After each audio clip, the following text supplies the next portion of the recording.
Good morning, students. Today we are going to see case studies on applying advanced data analytics techniques to real world chemical engineering problems. So, we are going to see 5 examples of real world chemical engineering problems. Example, the distillation. The second one is heat exchanger. We will see one by one. So, in today's class, the learning objective is to understand how advanced data analytics techniques are applied in real industrial settings and to evaluate the effectiveness of different data analytics approaches in solving the chemical engineering problems, interpret and assess the case study outcomes critically, and propose a potential analytic strategies for similar engineering scenarios. So these are the 4 objectives of today's lecture. Coming to the first point, the case study process optimization in a distillation column. So what is process optimization? So in a distillation column, the basic principle of a distillation column is to separate the two component, that is based on the relative volatility, or you can say based on the boiling point difference. The correct term is the relative volatility. Let's say you have two component A and B. The A is having a boiling point of 60 degree and B is having a boiling point of 80 degree or 70 degree. So a highly volatile component having a less boiling point will get vaporized first. So based on the relative volatility, the component will be separated. So what are the feed conditions? So the feed conditions, the composition, the temperature, reflux ratio, the number of stages, pressure inside the column, the condenser duty, reboiler duty, and the purity of the distillate. These are all factors, okay, in order to optimize the distillation column. Okay, so in a process optimization, there are plenty of variables which are available, okay, that need to be taken into account and try to optimize the distillation column. So the objective here is to improve the separation efficiency. The data used are temperature, pressure, and composition profile. So in the case study, they have considered only these 3 things. And coming to the principal component analysis is a dimensionality reduction technique. So what do you mean by K means clustering? K means clustering is a unsupervised learning. So I just go and please refer back the things. So what are the different techniques? What are the different techniques which are available coming under the supervised learning and unsupervised learning? Let's say you have a support vector machine. You have what you call RNN, recurrent neural network, artificial neural network. Okay, so what are the types and how is it, whether it's a supervised learning or unsupervised learning? Please try to refer back the things. Okay, I believe that you already know what are the things, the different types of algorithms which has been used. One is linear regression, that is a supervised learning. Logistic regression. Can you please say to me what is a logistic regression? Okay, please. Since we are in online, okay. So I believe that you already know actually what type is coming under. Okay, whether it's a supervised learning or unsupervised learning. Logistic regression is a supervised learning. So decision tree. This is a supervised learning. Random forest, gradient boosting, and support vector machine. K neural network. Okay, so naive Bayes. These are all supervised learning. So the example for unsupervised learning is hierarchical cluster, K-mean. This all we have seen already.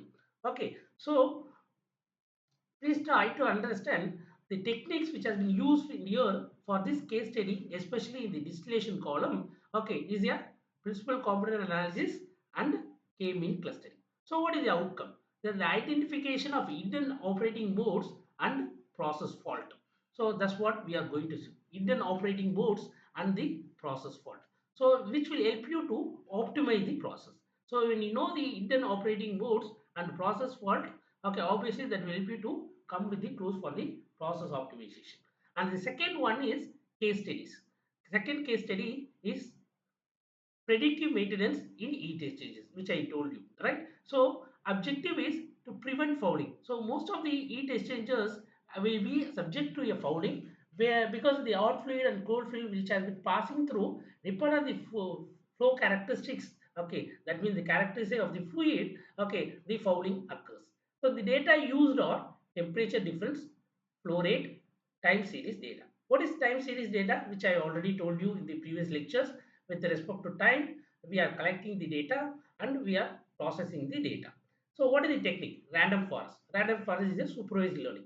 So LSTM network, long short-term memory network. So what do you mean by long short-term memory networks? So this is mainly used in a speech recognition. This is a recurrent neural network. Okay, so LSTM network, I will give you an explanation for LSTM network. So it's mainly used in the speech recognition, or else it has been for the what do you call it, the pitch level of the speech. That type of things they will use it. Okay, LSTM network, the definition goes like this.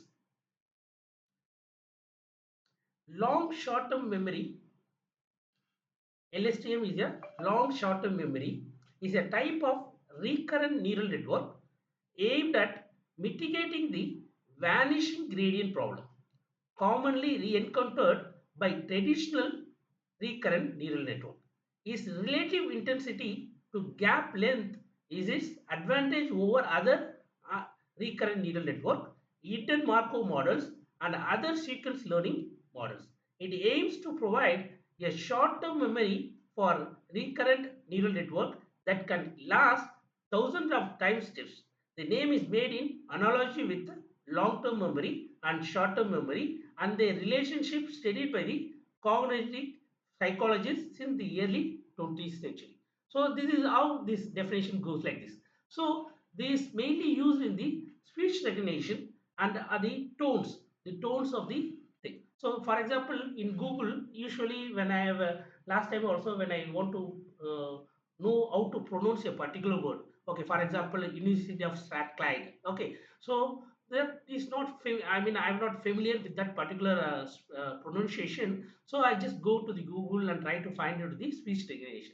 So this is how this has been understand by the system, how it pronounce the particular language, because we don't every word we don't actually. So this system will be learning the process how it need to be pronounced. Okay, this has been done by the long short term memory network. So coming to the outcome, the early detection of the fouling, optimized maintenance schedule. So early detection will help you to avoid the damage to the equipment, that is especially the heat exchanger, and optimize the maintenance schedule. So every time, otherwise it will, what will happen? It will increase the downtime period. Downtime period is increased. That means it's not effectively used.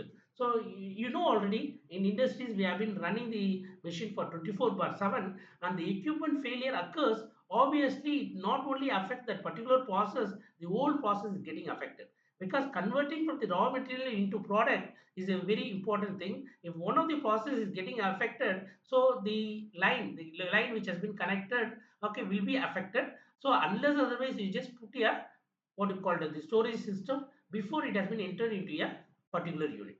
Okay, so most of the time they will have the whole industry will segregate as block one, like how in colleges we are just segregating like block 1, block 2, block 3. Similarly they will have a unit 1, unit 2, unit 3. So each process will have in um, different places, but the line will be connected. So they will have a storage tank before the process when it is not need not be continuous. Okay, most of the time the heat exchangers process will be a continuous process. I mean the input will keep on coming and the output need to be goes out, okay, continuously. So here, if optimization downtime period is increased or is a frequent, obviously it will affect the whole process. That's what I would like to mean. Okay, coming to the case study 3. So we are going to today's we are going to discuss only the two case study elaborately, and the other three case studies which will be discussed in your next lecture. Okay, so wastewater treatment process modeling is a third part. That the objective is to predict the effluent quality. Coming to the wastewater treatment, so we have a different types of unit operations. Okay, starting with the bar screen, grid chamber, aeration tank, sedimentation tank, clarifier, and then the tertiary treatment like activated carbon filter and things like that, right? So during this process, pressure sand filter and things like that. So when you things like that, how to make sure the quality, the treated water quality is effective. So the data used are influent characteristics when it comes inside. What is the BOD value, what is the COD value, what is the pH value of the fluid. Okay, so that is the influent characteristics. And coming to the process parameters, so let's say aeration. So how much is the amount of air which has been passed inside the aeration tank. So what is the MLSS concentration. Okay, so whether it has been maintained. Okay, so these are the things which need to be studied. Techniques which has been used in the artificial neural network, it is a supervised learning. So supervised learning means we have a correlation between the dependent variables and the independent variables is a label data. So we could be able to find out the relationship between the, so the hidden layers will not be there. So obviously you will have a correlation between the two things. So this will help you to better control the strategy, reduce the chemical consumption. So we should know actually what type of techniques that supposed to be used for a particular chemical process. That is very, very important. What is the data and what is the objective of that particular chemical engineering problems. So it's very clear in these three examples. The first one is a distillation column. The second one is the heat exchanger. Heat exchanger, how to maintain, make sure the maintenance has been reduced. And the case study 3 talks about make sure the effluent characteristics, treated effluent characteristics is supposed to be high. Okay, so wastewater treatment process modeling, the what is the technique which need to be used, this all we need to supposed to understand. And coming to the case study 4, fault detection in a reactor system. So when you see fault detection in a reactor system, let's say you have a batch reactor. So the reactant which will be coming inside, the catalyst will be there, and output is a product formation is a, let's say you have a batch reactor. After a certain duration of time only, that reactant will be converted into product, and then you will take out the product from the batch reactor. So during this process, okay, what are the things we need to note down? What are the data which need to be used? Multivariate sensor reading. Let's say you have a temperature need to be maintained inside the reactor, batch reactor, the pressure need to be maintained. Okay, so the concentration of the reactant need to be maintained in order to have a 100% efficiency of the product. Okay, so these are the things need to do it by using a sensor and try to collect the data. So the objective is to rapid detection of abnormal operation. So let's say you have an abnormal operation. It's not a normal operation. So it's an abnormal operation, a rapid detection. So we need to quickly detect actually this is going wrong. So obviously my conversion efficiency will be lower. Okay, so that's what we do. For example, if the temperature of the reactor is getting down, okay, or is increasing, okay, I could not able to maintain a constant temperature inside the reactor. Okay, if we have found that one, obviously that will lead to a abnormal operation condition that will leads to a what you call it, not higher efficiency of the product. So what is the technique which will be used? The support vector machine, principal component analysis. So the principal component analysis score, okay, they will say actually in a coming thing, PCA score. I will explain to you what is PCA score. Principal component analysis is a direction technique. Support vector machine is a supervised learning. So the outcome is improve the safety with quick alarm triggers. So with quick alarm, so this is going out of control. Okay, this need to be maintained so that the product efficiency will be increased. Okay, so coming to the case study 4, that is a reactors, and coming to the case study 5 is a real-time energy management in a chemical plant. So let's say what where are the field which we are talking about energy. For example, boiler.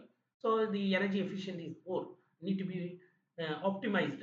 Okay, so that is one thing. So what are the other ways we can find it out the energy? Okay, the energy distillation column also we can say because in the reboiler we need to supply the energy actually to the system to make sure to separate the two different boiling point compounds. Okay, or else the relative compound, relative volatility compound need to be separated. Okay, by distillation, right? So optimize the energy usage, that is very, very important. Okay, in a chemical plant, real-time energy management in a chemical plant, that is a case study 5. The data used are real-time energy meters. So how much is the energy which is needed for the process. Okay, so obviously we want the energy supposed to be consumed less and output supposed to be high. So that is how the optimization works, right? That's why we used to call that is optimization.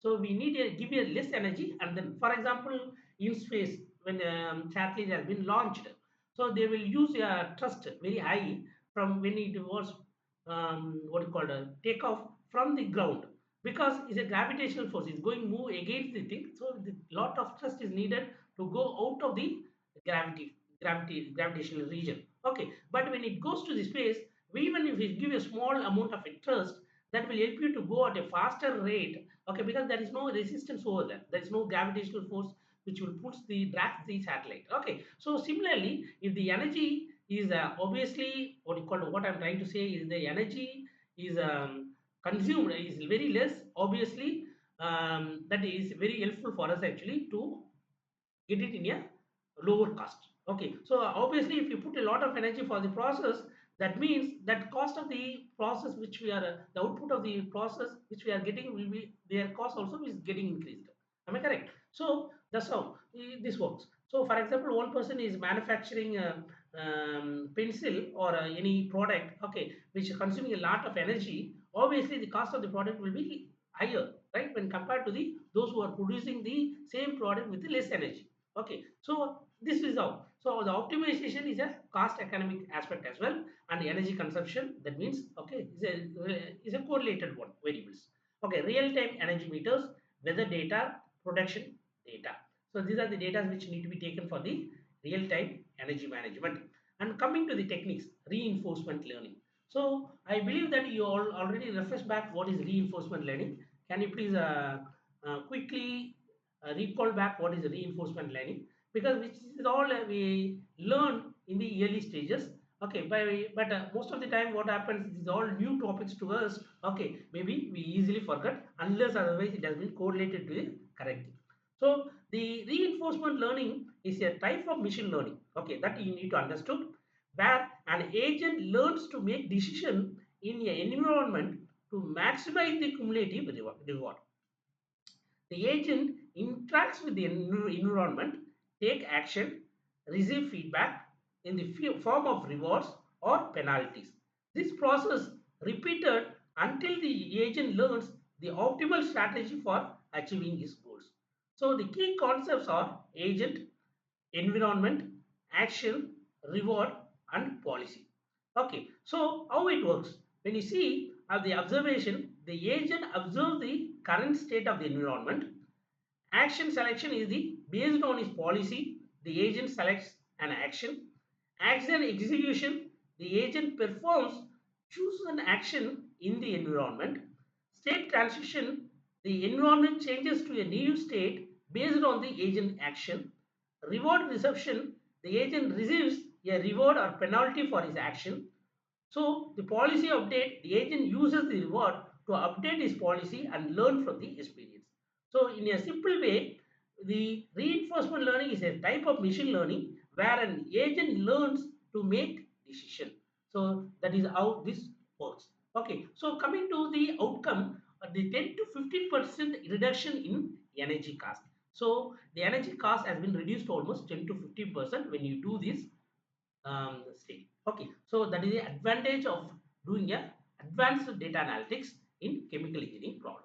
So these are the 5 examples which we are going to see. So the first two things which we are going to see is a distillation column, and another one is the heat exchanger. Coming to the case study for process optimization in a distillation column. To improve the separation efficiency and the energy consumption of a distillation column in a petrochemical plant by applying data analytic techniques to historical operation data. What is the objective? To separate, separation efficiency is supposed to be high. Energy consumption of a distillation column is very less, supposed to be less. Very simple, right? So the objective is very clear cut. That means my efficiency is supposed to be higher between when I want to separate the two component A and B based on the relative volatility. Okay, and the energy consumption, the amount of energy which I am going to provide to the distillation column supposed to be less. So this is the objective of my thing. Okay, so in a petrochemical plant, so which we are going to see in a petrochemical plant by applying the data analytic techniques. So what are the data analytic techniques which have been used for the this process that we are going to see here? Okay, distillation is one of the most energy intensive operation in the chemical industry. It efficiency is affected by many variables. Can you please say what are the variables which will affect the efficiency? Okay, so one is the reflux ratio. So the reflux ratio is high. Okay, what will happen? The number of stages. The number of stages is reduced or increased. Just think of. So we have done actually the binary distillation column and the sensitivity analysis by shortcut method and a rigorous method in process modeling and simulation. What is the effect of reflex ratio on the number of stages? That is a very, very important question. Okay, even in interview or in, if you go on to go for exam, they will definitely will ask this question. Okay, so the another parameters is the feed composition and the flow rate. Okay, coming to the reboiler and condenser E duties and another parameters, tray or packing efficiency. So manual optimization can be difficult due to the multivariate nature of the system and complex interaction. When you see these variables, the feed composition, temperature, number of stages, reflex ratio, E duties such as reboiler duty, condenser duty, packing efficiency, okay, the flow rate, these all parameters one or other way it has been related. Okay, so but we need to find it out which parameters is more predominant. So by using the principal component analysis, okay, we could be able to see, okay, which will give you a better things. Okay, so when you see the data which has been collected for the from a real plant over 6 months, the feed temperature and the composition, reboiler and condenser temperature, column pressure, top and bottom product composition, flow rate of feed, distillate and bottoms, reflex ratio. Approximately 10 variables measured at 5-minute intervals. So this is a time series multivariate data set. So within 5 minutes, 10 variables has been measured. Okay, so it's a time series multivariate with measured at a 5 minutes interval. If not within 5 minutes, every 5 minutes we have been measuring the 10 variables. Okay, approximately 10 variables measured at 5 minutes intervals. So principal component analysis, the purpose is dimensionality reduction. So which one among these variables are predominant? So what are the variables? So the variables have been mentioned over here. Okay, almost 10 variables. The feed temperature, composition, reboiler temperature, condenser temperature, column pressure, and so on and so forth. So the outcome of the principal component analysis identified which combination of variables, principal components, explain most of the variation in column performance. Example inside, 85% of the variance explained by three principal components involving feed temperature, reflex ratio, and top product composition. So 85% of the variance explained by three principal components. So the three principal components are feed temperature, reflex ratio, and top product composition. Coming to the K-mean clustering. So here only the principal component analysis scores comes into picture. So I will try to explain to you what is a mean by principal component analysis score. So the purpose of this K-mean clustering is to uncover natural operational boards clusters based on the PCA scores. So now what do you mean by PCA scores? In the context of principal component analysis, scoring refers to the process of transforming original data into a new coordinate system based on the principal components. So that means the scoring refers to the process of transforming the original data into a new coordinate system based on the principal components. So the data has been transferred to a principal component. This principal coordinates, this new coordinates, also known as principal component scores or principal component scores, represent how much each sample contribute to each principal component. So each sample or each observation contribute to the principal component. In essence, principal component analysis scoring is the process of projecting the original data into a new lower dimensional space defined by the principal components. That means the scoring is a process of projecting the original data to a principal components. Okay, to a new lower dimensional space defined by the principal component. So the how this is works, principal component analysis scoring works. The data transformation, principal components, PC scores, interpretation, and visualization. Okay, so in this way it works. So the principal component analysis transforms original potentially correlated variable into a new set of uncorrelated variable called principal components. So hope you understood this. The data transformation takes place in the principal component analysis scoring techniques. Okay, the principal component analysis transforms original potentially correlated variables into a new set of uncontrolled variables called principal uncorrelated. So uncorrelated variables called principal components. Okay, the principal components are linear combination of the original variables and are ordered by the amount of variance they explained in the data.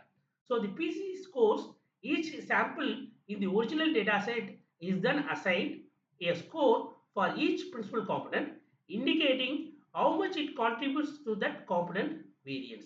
So the interpretation PC scores can be interpreted as the new coordinates of the original data point in the new lower dimensional space defined by the principal components. Visualization.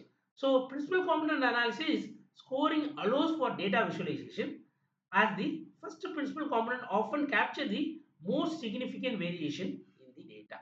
So meaning to say the principal component analysis scoring refers to the transforming original data into a new coordinate system. Original data into a new coordinate system based on the principal components. So the data has been transformed to a new coordinate system. Okay, this is how the principal component analysis course works. So here the outcome, the system operates under different conditions, modes, mode A, mode B and mode C. So coming to the I separation, I energy, okay, moderate separation, energy efficient, suboptimal operation and frequent disturbance. So actually we want which mode we want, whether we want a I separation with high energy. Okay, obviously if you supply high energy, high separation will be obtained, but the cost of the product will be more. Okay, or you want to go for energy efficient and moderate separation. Okay, that means you are optimizing the process. The mode C is a suboptimal operation, but there will be a frequent disturbances happens. Okay, so which one is the outcome? So we will see. Okay, and coming to the process optimization in the distillation column, we have a third technique, correlation and regression analysis. So these three components have a built a multiple linear regression. They say the distillate product purity depends on the reflux ratio, feed temperature and column temperature pressure plus some amount of error. So the beta 1 and beta 2 and beta 3 is the correlation factors, and that means not correlate, I mean what you call variables are factors which have been combined with the variables, and beta naught. So is a regression analysis, multiple linear regression method. Okay, coming to the key findings, operating in model B lead to 6% low energy consumption. So the key findings shows that, okay, there is 6% low energy consumption with minimal purity loss. Okay, operating in mode B, feed temperature and reflux ratio were the most influential parameters. The feed temperature and reflux ratio are the were found to be a most influential parameters. Operators were often unknowingly switching between the modes and due to minus set point changes.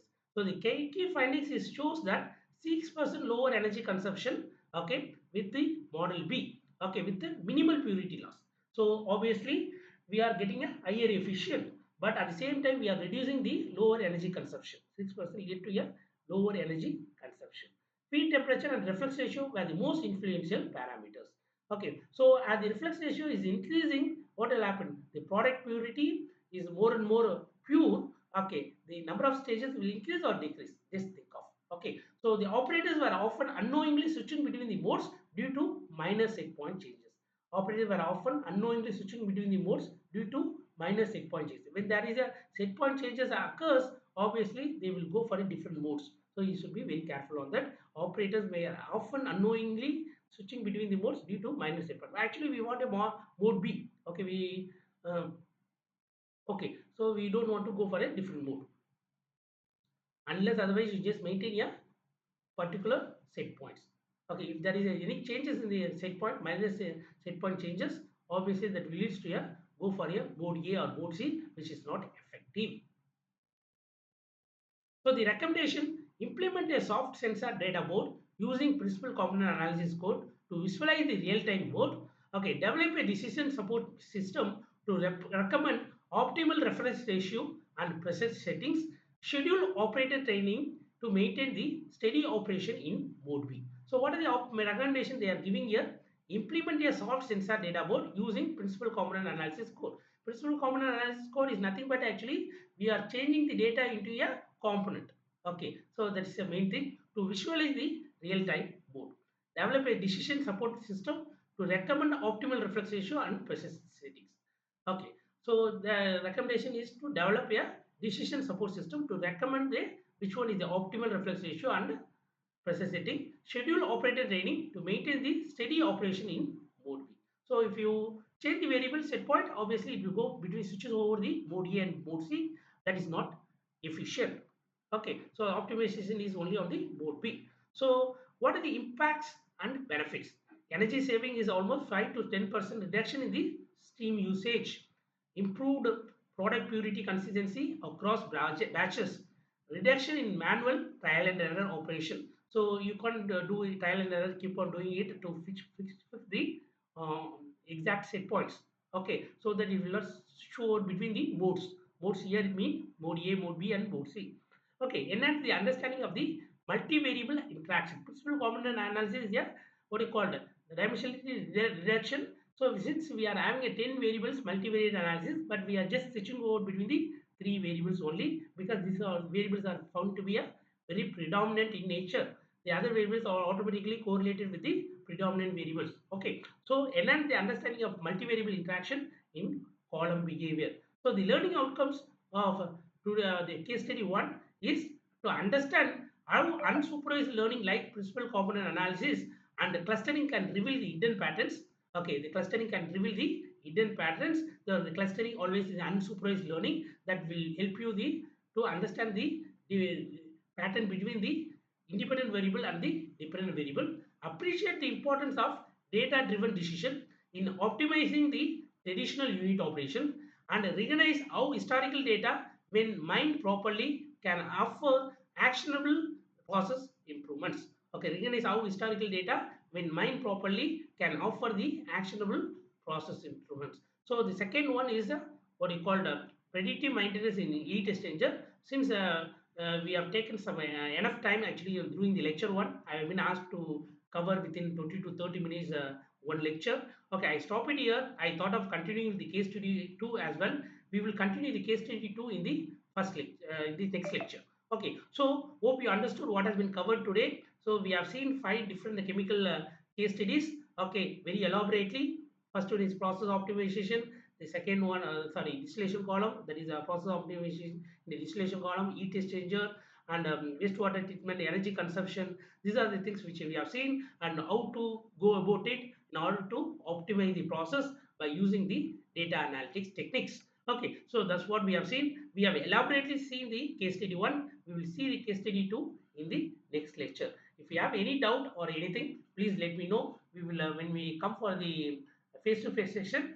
Okay, or else if you have any doubt, I think we have already almost 11, 14 or 15 lecture has been covered. Okay, so when you come for the next lecture, obviously we will when you come and meet me, if you have any doubt, just come and knock me. So I stop it here. We will continue with the case study 2 in the next lecture. Thank you very much.